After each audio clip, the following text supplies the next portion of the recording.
Hey guys, welcome to Hampshire Outdoors Survival. So quick intro today. So first of all, please like, subscribe, share, do all that funky stuff. You know it really helps the morale of the channel. 2, got an interview today. People have been asking for interviews. So I'm interviewing a mate today, and he is an active serving member of His Majesty's Armed Forces. Nearly said Her Majesty's.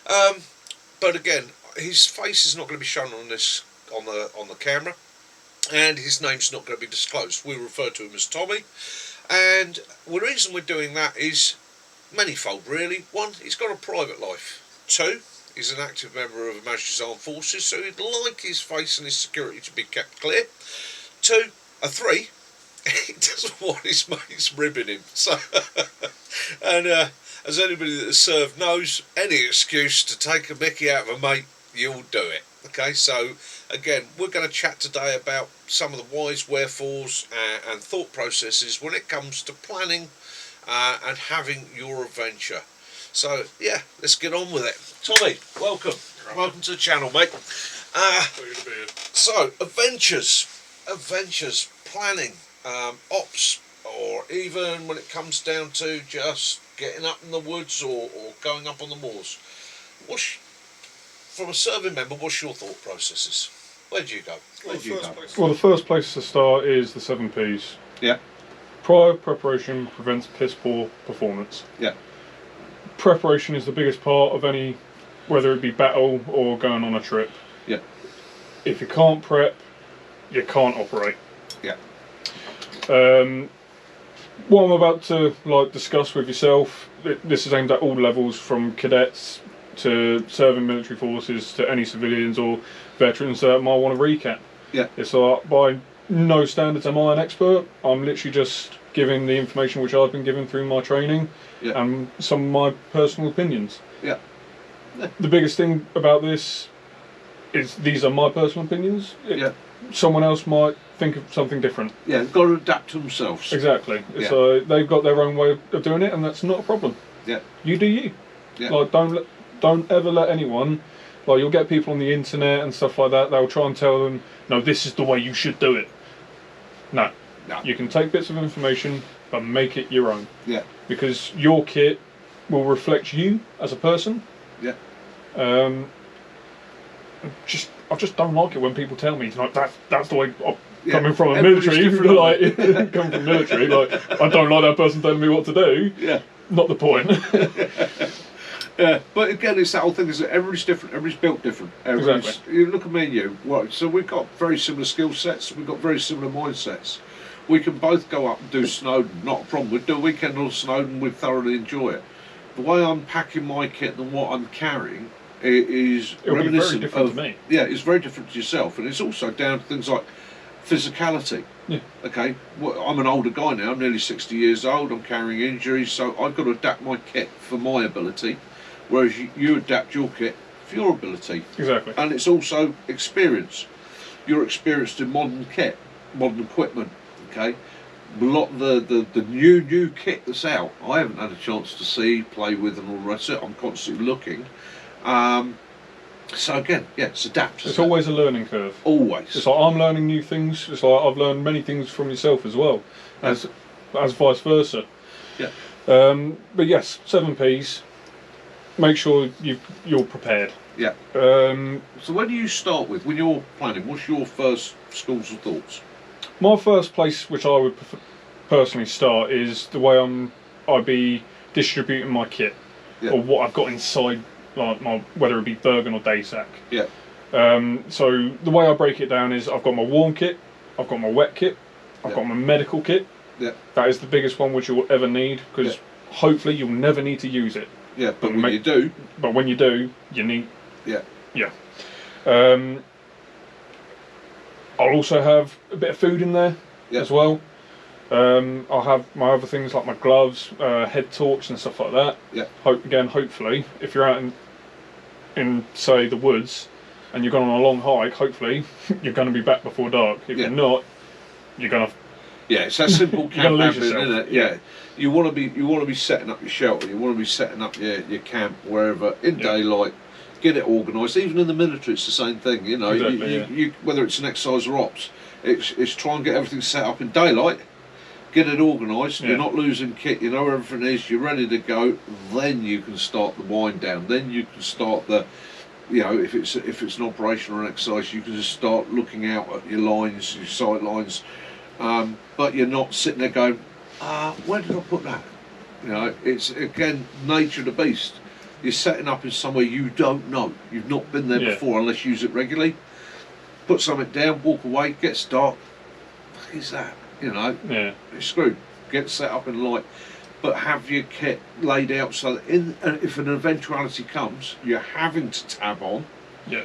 And you suddenly find the light's lost, especially from my point of view, we're non-tactical. I can go to my head torch, put my head torch on, I can go, right, you know, somebody goes down, hurts their leg, whatever. Yeah. Drop something. We've all done that. Yeah. You drop your Leatherman, you're like, fuck. Where's it gone? Where's it gone? And isn't it amazing how you can drop the biggest bit of kit in the world and it can just disappear. You're like, where is that? Yeah. I've dropped it here, right at my feet. Where the hell has it gone? Especially for your world, you know, you might be stripping and cleaning a weapon in the field. Yeah. Now, boing! Oh, shite. When you hear that ping and you hear someone going, oh, fuck. We've all been there. We've all done it. It happens. It happens. It does. It shouldn't, but it does, and that's the reality of life, isn't it? Plan for the worst, prepare for the best. Exactly. Yeah. So what I'll do is I'll break down like how from what levels I'll pack my kit. Yeah. So in my Bergen, for example, the lowest part of my Bergen, yeah, that'll be my sleeping system. Yeah. Right. Can't really go wrong with the sleeping system. Just make sure you've got. So say you're going out in the summer, you've got a summer sleeping bag. Yeah. If you're going out in the winter, winter sleeping bag. Yeah. It doesn't need to be overly expensive. Just make sure that you've got something that works. Make sure that it doesn't have any tears or anything in it. That's another one. Always check your kit for defects. Yeah. Because if your kit's not going to work, it's not going to help you. Yeah, exactly that. Next up from that, it'll be my spare clothes. Yeah. So when we go on ops or anything like that, we'll always carry a spare change of clothes. Yeah. So usually what you'll have is like your wet, your dirty kit, which you go out on patrols. If you're fighting, stuff like that. Yeah. You'll then, when you come back to camp or your harbour area, you want to get changed into something comfy, something warm that's dry. That's your spare clothes. Yeah. From there, you'll have your warm and your wet kit. Yeah. People, when I say wet kit in like to civilians, they'll be looking at me like, you carry like wet clothes? That's not what wet kit is. It's waterproof kit. Yeah. Stuff that when you go out, or say you're in the harbour area, yeah, and you want to keep warm and like dry, yeah, you've got your waterproofs. Yeah. You don't usually, like when we go out on patrols and stuff like that, we won't wear our wet kit. Yeah. And some people will go, well, you want to keep dry. You don't want to be rustling around. Anyone that's in the military, yeah, anyone in the military knows, like if you're rustling on a patrol, the enemy's going to hit you long before they see you. That old Gore-Tex don't help, does it? No. And that's the other thing.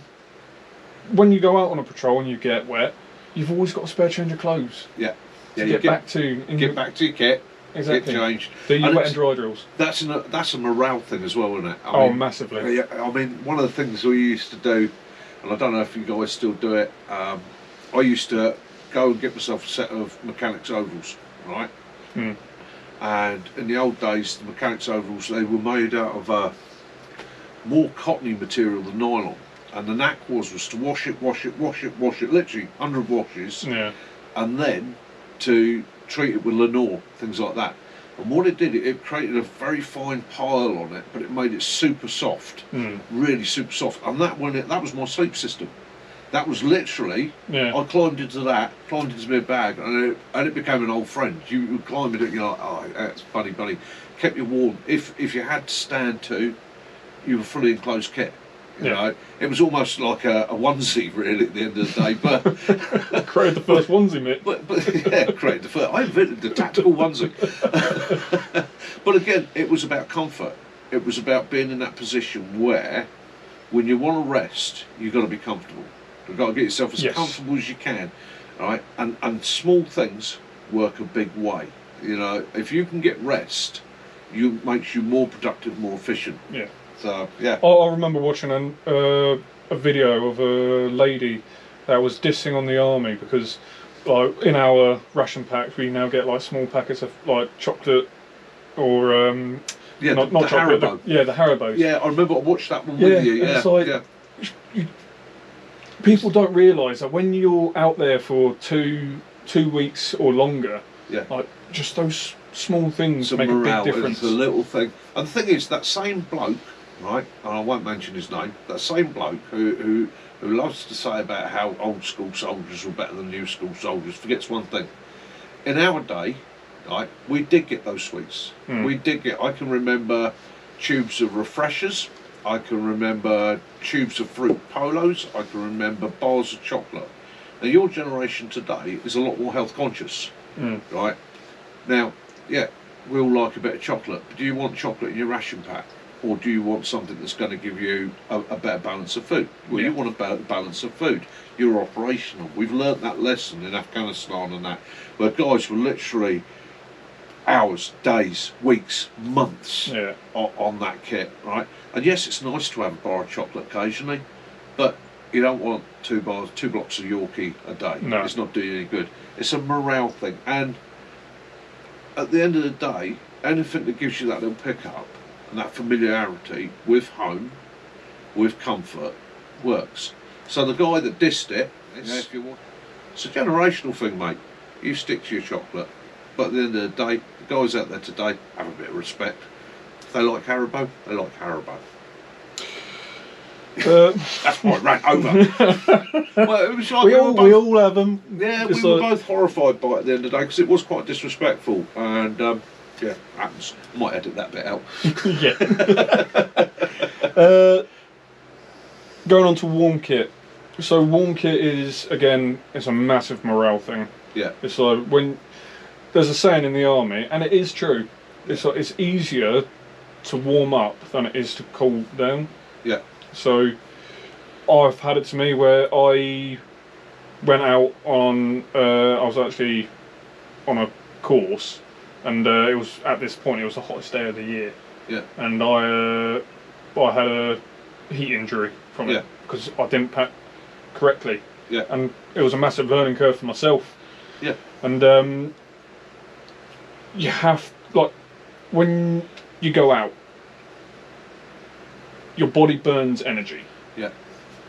You're burning lots of calories. Yeah. And those calories are turned into heat inside your body. Yeah. So your body naturally is about 30 degrees, 38 degrees. Yeah, you're running about 37 degrees, yeah. Yeah, exactly.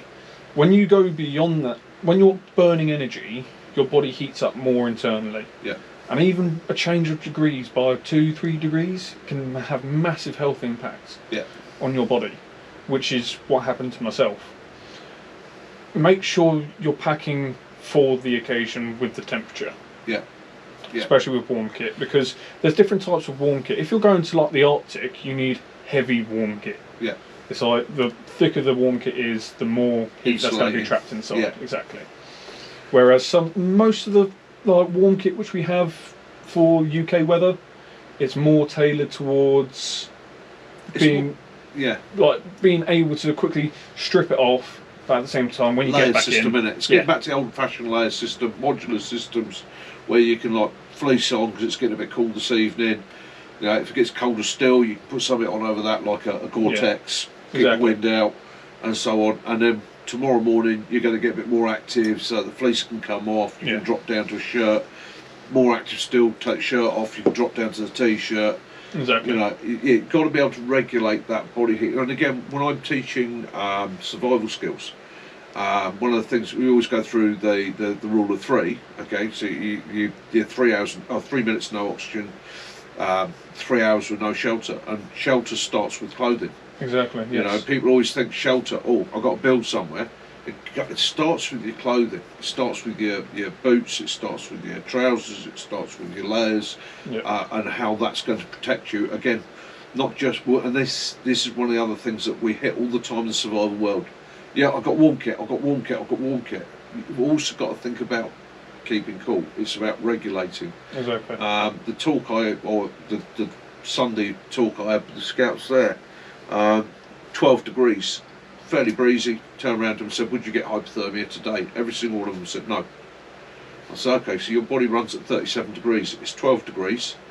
The temperature, the wind's blowing, so you've got a bit of a chill coming off of that. So that's dropping you by another 3 or 4 degrees. Yeah. Are you going to get hypothermia today? I never thought like that. It's exactly. You're now casualty laying down there, or you've fallen into water, or you've got wet. You are getting hypothermia. So again, it's that old have your dry kit. You've got to get in, warm up, dry out. There's lots of different ways which you can keep warm, like you said, with the layer system. Yeah. It's like you don't need to have these really expensive bits of warm kit like who was it? Who was it? Some survival expert. He was trying to promote his new Canadian fucking bear survival the bear skin hoodie. Yeah, it's like looks great. Yeah, it looks awesome. In reality, it's not really that great. No, but that's a topic for a different time. We've seen quite a few squaddies come across that and gone, I've got one of these, and in actual fact it's fine until I get wet, or it's not that windproof, and it's bulky. I've got the TAC Vesson version, and it's a lovely jacket from a civvy point of view, but half bulky, right? It really is bulky, it takes up a lot of space. Personally, I like things like the old buffalo jackets, right, which you could squash down to almost nothing. Yes. No weight to them. Excellent bit of kit. Yeah. Take it out, put it on, give it a shake, put it on, put a windproof layer over the top of that. If it was really bad, you're laughing. But again, it compacts small and it was light. Fleeces, I like fleeces. I find them really comfortable. The great zipped front, open it up, get a bit of airflow around you. Brilliant for a civvy world, but I want a fleece in the tactical world. Well, I can remember when they were issuing fleeces, and it was great for just stopping around camp. Not quite so effective when you were out in the field. No, because you go out and it's cold and then it starts raining, that fleece is going to absorb a lot of cold water very quickly. A lot of water. And that's going to drop your body temperature down even further, and like you say, it only takes a couple of degrees for you to just crash. And equally overheat. Exactly. Yeah, we're working, and it's one of the tips I always give people, one of the points to try and get across is, it's only a couple of degrees and you're in trouble. Okay, the human body is not actually very good at regulating heat. No. Okay, so you've got to help it through your kit. So that's clothing. For the viewers, it's like we're talking about all of these just by a few degrees. That's not what I'm saying. Yeah. What I'm saying is, so you've got a lot of layers on, it's better to be able to strip layers off than get rid of one big layer and then what have you got?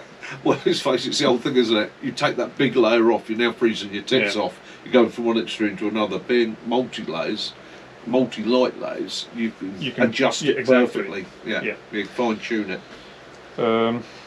My medical kit next. Yeah. Medical kit is a massive thing, whether it's British Army or civilian. It's like lots of places do medical kits. Like if you can go on Amazon, for example, type in Army medical kit and it'll come up with loads of things. Yeah. Really, the best thing which you can do is scrap all of that. Yeah.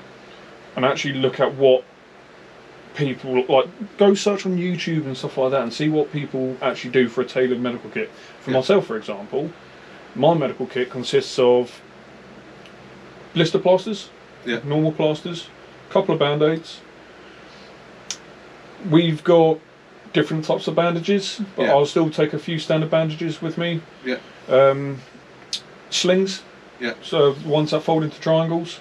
Supported it. Break collarbone, bust an arm, you can support it. You can actually even make a sling from a bandage as well. What I'll also take with me are a pair of scissors. Some of the medical ones which medical shears, they are absolutely. I've spoken to a medic before, and they will never leave anywhere without them.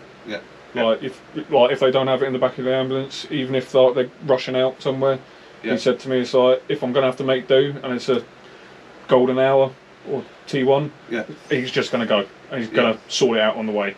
But if they can, they'll always take them with them. I've always got them in my first aid kit. So my first aid kit, basically, because where I am, we work with a lot of chainsaws and stuff like that. Or a lot of guys using chainsaws, and my own experience coming across injuries over the years. So I want to control bleeding. So I've always got a Cat 1 tourniquet with me. I've always got Israeli dressings with me. I've always got a wound pack with me. Yeah, like you say, blister aids and all the rest of it, especially if you're going out, you're doing distance. One of the things people always forget about is a blister aid. No, my feet are good, I'm all right. Yeah. Well, at the end of the day, yeah, they are until they go bad, and then you're in trouble. One of the best things, which is in a medical kit as well, is disinfectant jelly. Yeah. Because I've seen episodes from yours before, and also, like, we've had lots of discussions about it. The disinfectant cream not only is great for starting fires, but it's also very safe for you to use on yourself. To, like, 1 cut. All it takes is 1 cut to get infected, and that's spreading through your body, and then you're in a world of hurt. Like you said. And it can be in hours. That's the thing people always forget. They always think of infection as taking days. They watch the movies. He's had the injury. Day 2, he's feeling a bit grotty. He's got a fever. Day 3, he's hard to use the arm. No, this happens in hours. And it can be the slightest little cut. Get that bacterial or viral infection in there, and you can be down in hours. Exactly. It's happened with myself before when I first started in the army, and I was learning all of these things. It's like most of my experiences today is from learning the hard way. And sometimes that's the best way of actually doing it. Is learning through that hard way. It's not forgotten, is it? No, it's not. No. It's you mentioned it before. I'll take a tourniquet with me. Tourniquets are absolutely essential nowadays. It's like they are an amazing bit of kit. People actually don't realise that tourniquets have got a shelf life on them as well. So if you ever come across a tourniquet, or you get taught how to use a tourniquet, and it's in a sealed package, make sure that it's in date. If need be, you can just use it. It's like usually they don't go wrong. It's the materials, isn't it? They're not UV. They're UV sensitive. They age. They start to break down. As soon as you break that seal and they come in contact with air, the fibres in there will start to decay. We all had webbing and stuff like that where you sat there going, why is that frame? Why is it falling apart? And on a tourniquet, you're going to put a lot of pressure on it. A lot of pressure. You know. Oh yes. And the last thing you want to be doing is winding that up on a traumatic bleed. It goes ping. Exactly. It's like I love tourniquets. It's like they are such an amazing invention. It's like I ride a motorcycle myself. It's like I've got one. I've got a whole medical bag and a tourniquet in that medical bag in my saddlebags. Just in case. You can't go wrong with it. It's such a good bit. And if you never need it, you never need it. Touch wood. You never do. Hopefully you never will want to use it ever. But when you do, you do. Right, I'm going to pour... We mentioned it before. Distribution of your load. Absolutely essential to whether you're walking for a couple of hours to living out in the field for a couple of days. If you're carrying a lot of kit, and sometimes you can be, it's like us as British Army, we'll carry anything from 20 all the way up to 40 kilograms sometimes, and it might only be for a couple of hours. But say you pack your kit wrong, and it's all that weight is sagging like right at the bottom, and it's pulling your back. Pulling your back. When you take that bag off, it'll feel like a massive relief, and you'll go, "Oh, that feels amazing." Damage is done, though, isn't it? Give it 24 hours, and you're going to be walking around like the age of 60. That's it. Again, done it before. Learn the hard way.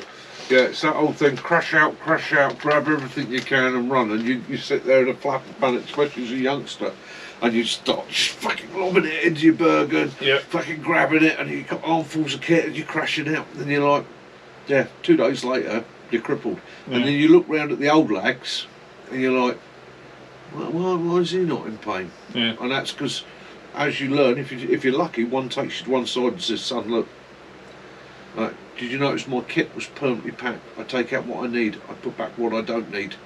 It's constantly on a load process, rather than have everything out laid round you. You know, you're in your bash and you're like, brew kit there, this is there, that's there. It's like, I was watching one of the new training videos from the BBC about all of these 16 to 18 year olds, all the way up to 25, that are now joining the army and going into the infantry. you'll always see it at phase 1 training, and it's not a diss on them. It will always happen. Is like when they're in the field, they're not used to only taking what they need. So overload of kit. Yeah. So taking, say you're doing morning routine, you'll take your boiling flask out. Yeah. That way you're boiling water for both of you. Yeah. So that you're not having to take out like 2 kits. Exactly. Yeah. Or like you'll see all their kit spread around them, so they've got their food out, and then they've got their boot cleaning kit, their rifle cleaning kit. Only what you need. Only what you need at that point in time. Yeah. So if you've got your food out, take one bit of food out, put the rest away. Yeah. Say you're cleaning your weapon, make sure the other guy is doing stag.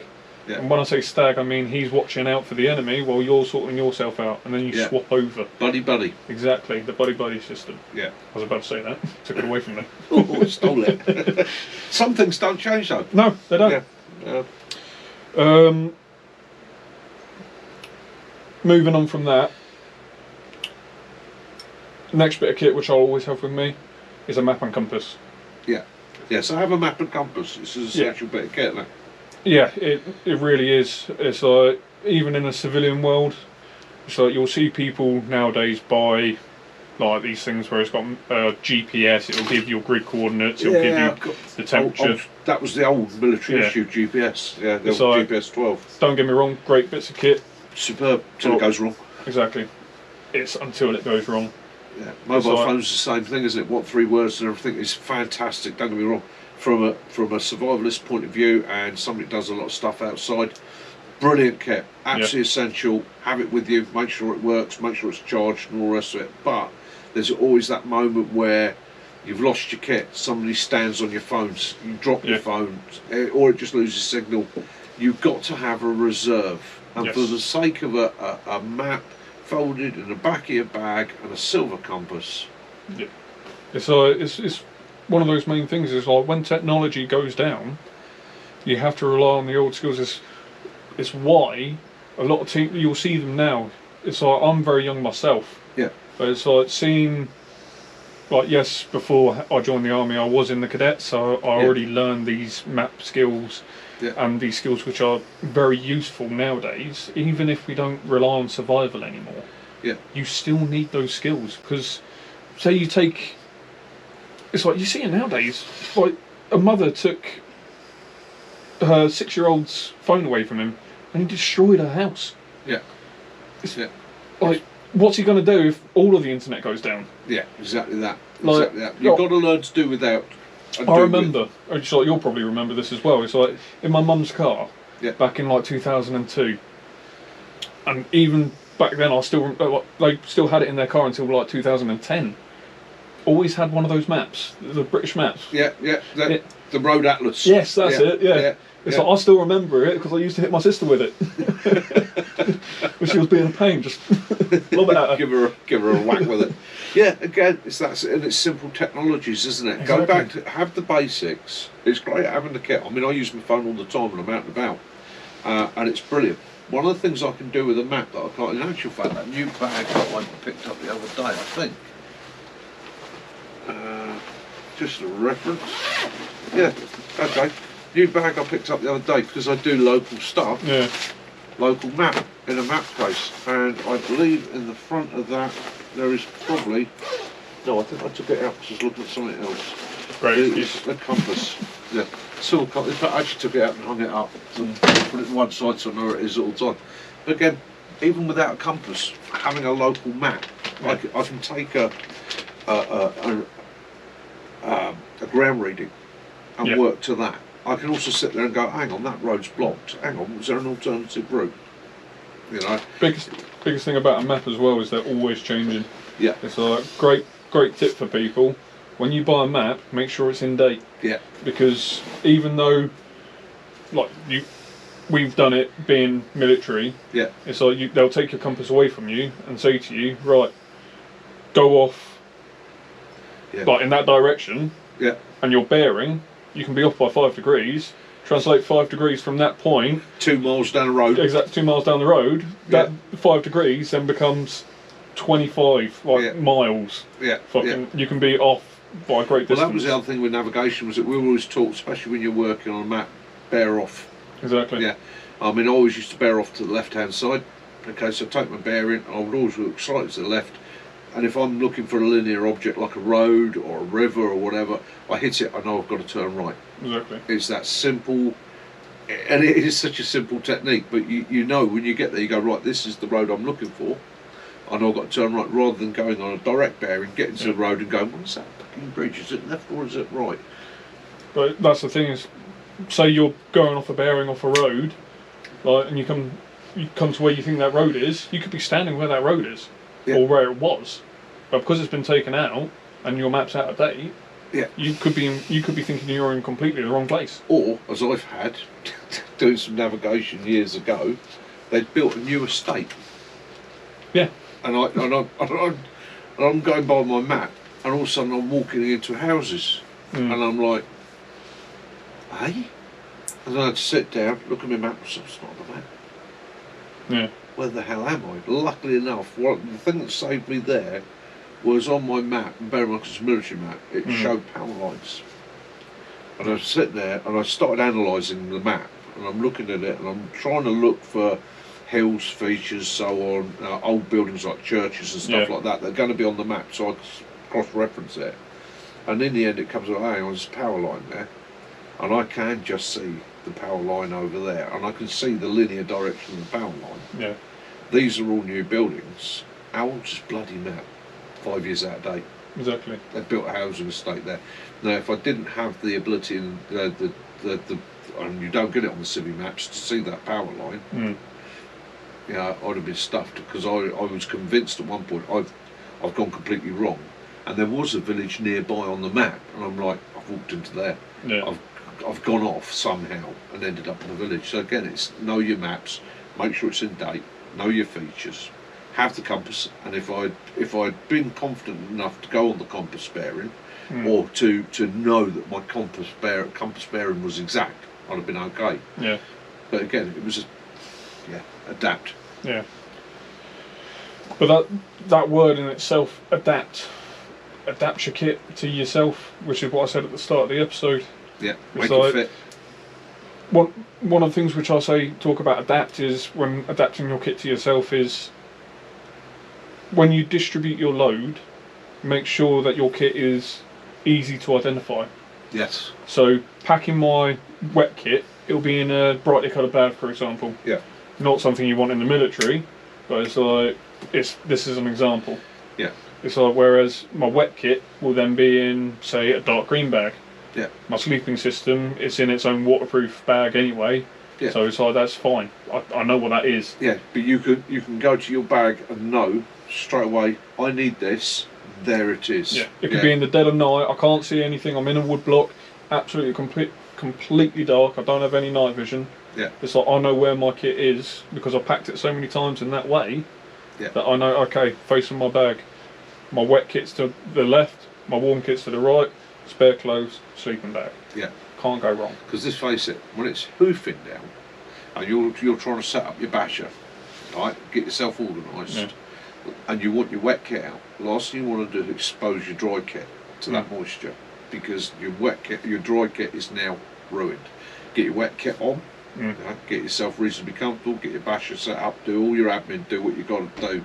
I mean, I don't know about today, but in my day it was literally, your dry kit was pretty much sleep kit. Yeah. Yeah, it was like, right, I'm wet, I'm cold, I'm miserable, get the basher built, get everything done, get all the admin done, get the scoff inside me, get my sleep system laid out, get it sorted out, get it into the bivvy bag, okay?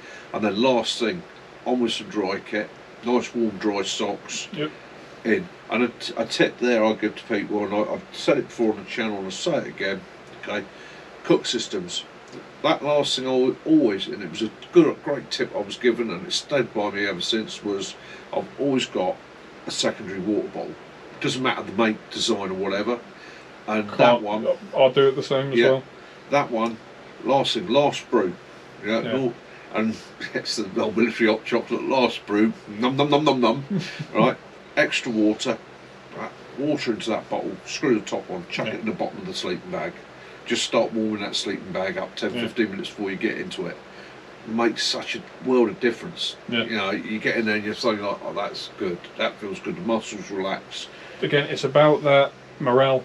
Yeah. It's like I've done it as well, where it's like I boiled up my food, I've then gone on patrol, and what I did was I stuck it inside my jacket. Yeah.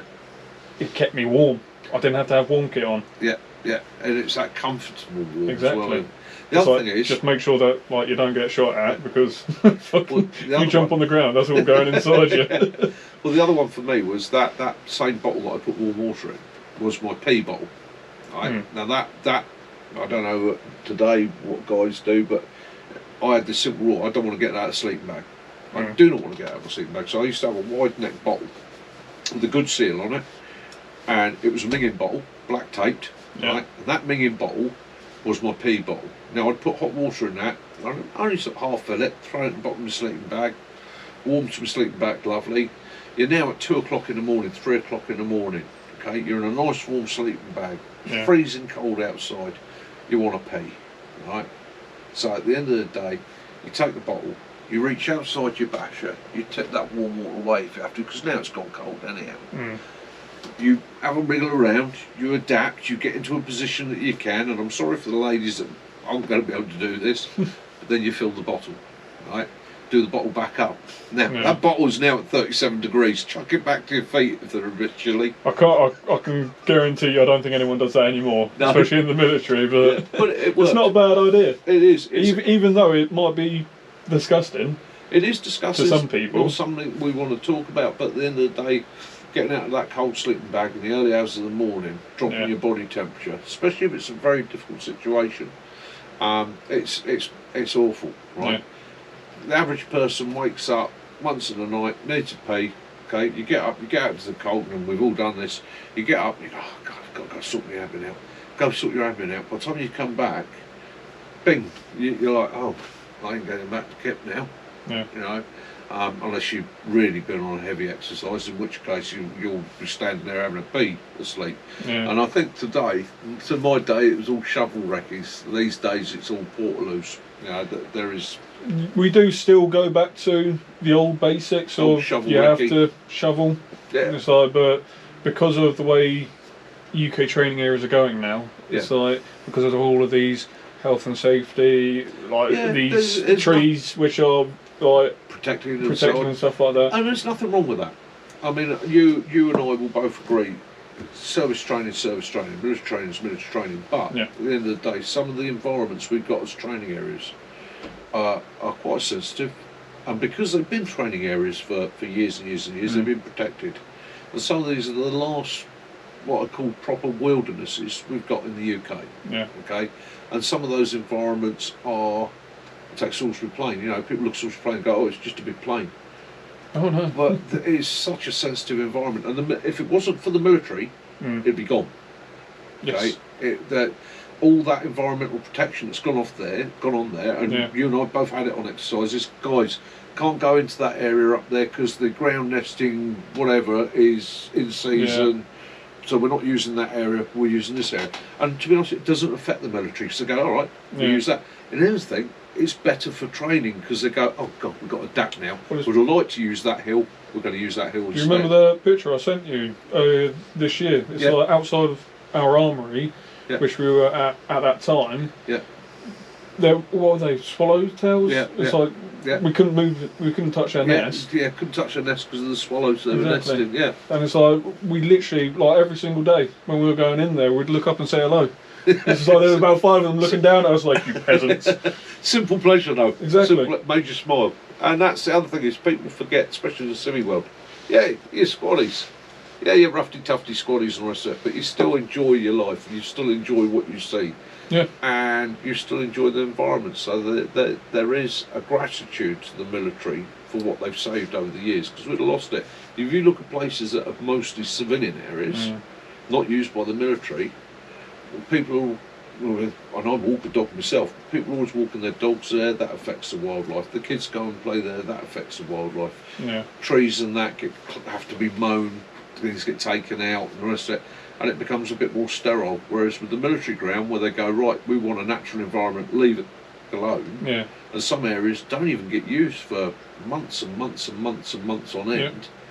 And then when you do go in there, you're hitting that natural environment. You go to Dartmoor, you can go up on Senny Bridge, you can go up on the Epping, you can go Black Mountains, you can go to, I don't know, all over, all the training areas, and some of them are massive. And that's where you're going to see the true wilderness. Yes. Again, practice, and that's the other thing for a British serviceman. In your training, you do go into areas that are and can be absolutely lethal through just the environment. I'll tell you what I did want to ask, just out of interest, cook systems today. So, I mean, obviously you're on ball in the bags and all the rest of it. What's the main cook system used to go? I mean, I picked up recently one of the BCB cook systems, which they advertise as a military cook system with the Osprey mug, the meth stoves. Although when I was in, unless you were doing Arctic warfare, you've never seen a methylated spirit stove. And I take it, is it everything still on the BCB fold-out stove with the? Yeah, so it's not Hexamin, is it anymore? No, it's not Hexamin anymore, because the Hexamin, when it was being used, it let off quite dangerous gas. Yeah, which wasn't really good for you. Now, so in the British Army, you still get your basic cook set, which is fold-out stove, and inside that, I believe now they're using dragon jelly or something. Personally, myself, I don't really use it anymore. It's like I've always got a spare one in my day sack, because when you get issued rations, it comes with rations anyway. And also, it goes back to the principle of what we said before: have a backup. And have the kit that works for you. Exactly. Personally, myself, I use a jet boil. So nowadays they're coming out with loads of different types. Again, all you need is a really simple one. I personally like a small one. Because what I can do is, when I'm out on exercise, it takes less than a minute to set up. Less than 5 minutes to boil up some water. I've got my food inside there because it's boiling in a bag. Take that out. What have I now got? I've got hot water to either shave or make a drink with. I've got my hot food, which I can stuff inside my jacket if I need to keep warm or like have it at a later date. So in the morning, if I'm doing buddy system, it will literally take me 5-10 minutes to boil up some water, have a hot drink, and have my boiled food. To then go, all right, mate, it's your turn. He'll then sort himself out with the same gas stove and like share the same gas stove. Because if you've got a guy that's in the same basher as you and you're sharing the same like gas stove, and you both got spare gas portable bottles, goes a lot with further. it, you're literally sorted between you two for days 2 weeks. Days. It's like usually on an exercise it'll take about anywhere 3 days to 2 weeks roughly. If you've got a guy that's you're really close with, you're working off each other, it goes a very long way to making your life a lot easier in the field. So anyhow, so we're going to have to start winding this down. Otherwise, the video, we could sit here and talk about this for hours and hours and hours and hours and hours. And then, if you're happy, we'll be doing some other videos at a later date where we might go into things in a bit more depth than that. My pleasure. Might even do a couple of comparisons and that. So anyhow, so for the viewers, for the guys out there, thinking about setting up, going to do something, going away, whether it's a couple of days, 1 day, whether it might be even operational, or just a wander in the hills, your top 5 things that you would cover straight away. Don't overthink it. That will be your biggest enemy. Don't overthink it. Don't overpay. Keep it simple. Keep it simple, stupid. KISS. Great acronym. Be prepared for the worst. Hopefully you'll never be in that situation ever, but you never know.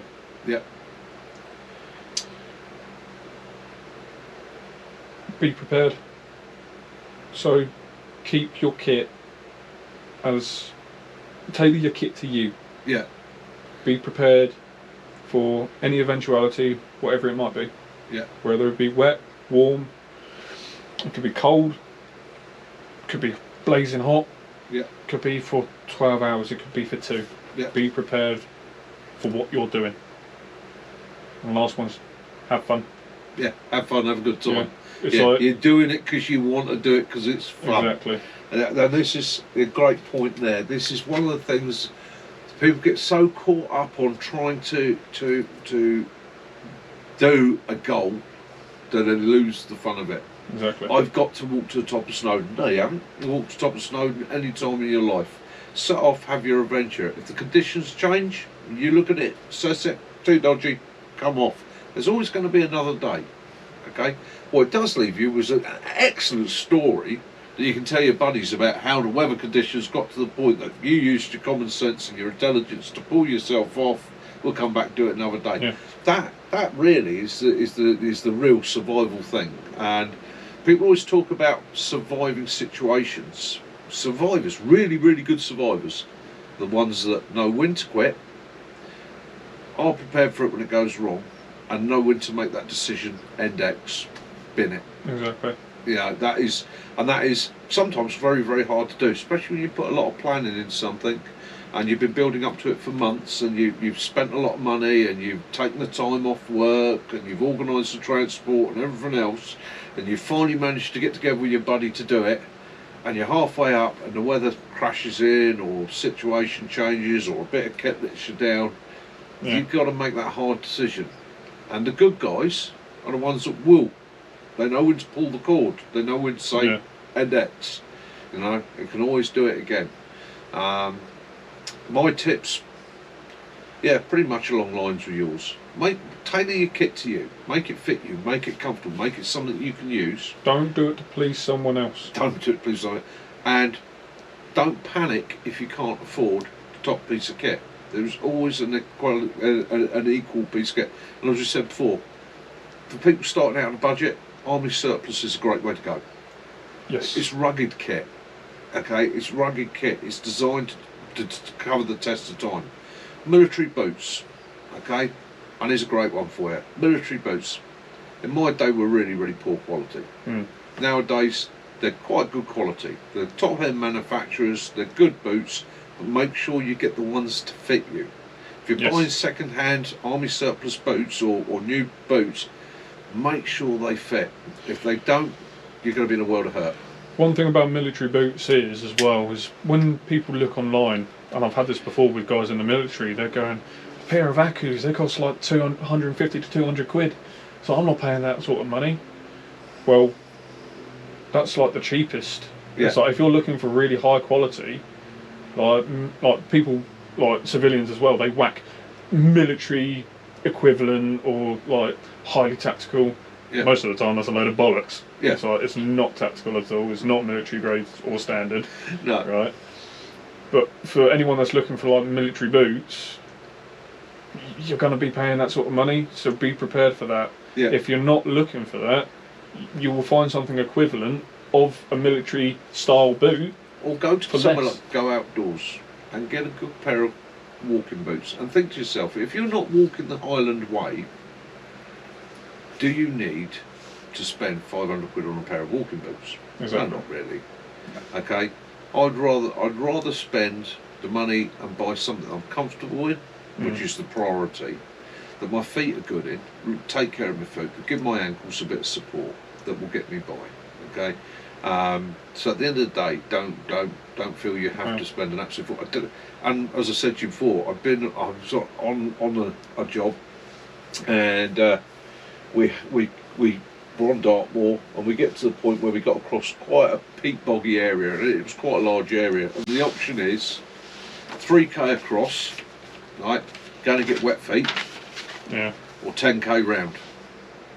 And the guy I was with, right, wanted to walk 10k round because he was wearing his super expensive pair of boots that he didn't want to knacker. Now he wouldn't have knackered them because they were a good quality pair of boots, but they weren't. He just didn't want to risk them. So he ended up doing 10k round, and it makes a nightmare of it. So start out, get the best you can afford, and have your adventures. Simple as that, isn't it? Have fun. Exactly, it's like, have fun, because if you see rain on the horizon and you're thinking, oh crap, I'm going to get rained on, don't think of it like that. No. always see the positive in everything you can try and do. I'm going to get wet now, but I'm half looking forward to getting into my dry kit later. Exactly. Take it in stride. Yeah. Make it as best as it can be. Yeah. Because having positivity in things will change your mindset to all the negatives. Yeah. Yeah. Yeah. That's it. Be positive. Enjoy it. That's why we do it. That's why we do it. And know when to end X. Like I say, I went out yesterday to do a video. Storm Babette's coming in. Got up to the woods, started doing a video, started filming. I thought it was going well. Then the conditions came in really bad and it was just, I had to pull it. I'd say no. Yeah, that's all I'm going to do is catch a cold, get miserable. I'm already struggling a little bit with my knee. Yeah, what's the point in going on with it? Come home, get warm, get toasty, have a really nice cheese on toast sandwich, cup of coffee. Felt a lot better for it. And again, like I say, managed to get hold of you, found out you're on leave today. I said, look, give us a hand. Let's knock out a video for my guys. So, that's me and Tommy up here. We've had a bit of a natter. Hopefully you like the video. Hopefully you enjoy it. Hopefully it gives you some information. It gives you a little bit of insight. If you guys like this, let me know, and I'll get Tommy back on another day, and we will talk about more kit and some ideas. And I'm also hoping to get him onto one of the live streams one weekend if he's available. We'll get him up here. Again, you won't be able to see his face, in all fairness to him, and I agree with that quite happily. But you'll be able to ask some questions directly, okay? Some of which you'll be able to answer, and maybe some of them he won't. But again, he will share his knowledge and his information with you. Guys, this has been Hampshire Outdoors and Survival. From me and all the guys at Hampshire Outdoors and Survival, that's Kaz, Mac, Jason, and Tommy. Alright, stay safe, love those you do, forgive those you don't, and as always, peace and light be upon you all. Tommy, thank you very much, my friend. My pleasure.